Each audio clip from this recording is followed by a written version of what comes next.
நமது நாட்டின் விடுதலைக்காகவும் நமது மக்களின் உரிமைகளுக்காகவும் தமிழ் மண்ணிலிருந்து தீரத்துடன் போராடி உயிர் நீத்த எண்ணற்ற வீரர்களின் தியாகத்தை எப்போதும் போற்றுவேன். நமது அன்னை தமிழ் மொழியை காக்க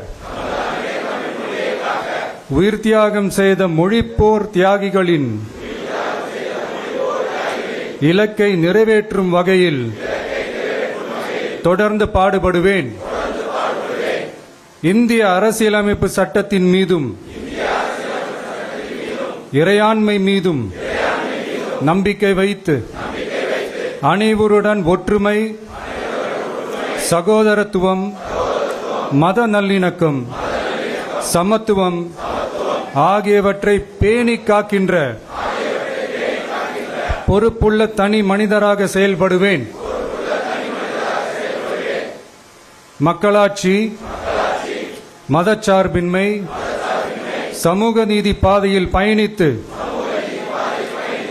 என்றும் மக்கள் நல சேவகராக கடமை ஆற்றுவேன் என உறுதி அளிக்கின்றேன். சாதி, மதம், பாலினம், பிறந்த இடம் ஆகியவற்றில் பெயரில் உள்ள வேற்றுமைகளை களைந்து மக்களிடையே விழிப்புணர்வை ஏற்படுத்தி அனைவருக்கும் சம வாய்ப்பு, சம உரிமை கிடைக்க பாடுபடுவேன். பிறப்புக்கும் எல்லா உயிர்க்கும் என்ற சமத்துவ கொள்கையை கடைபிடிப்பேன் என்று உளமாற உறுதி கூறுகின்றேன்.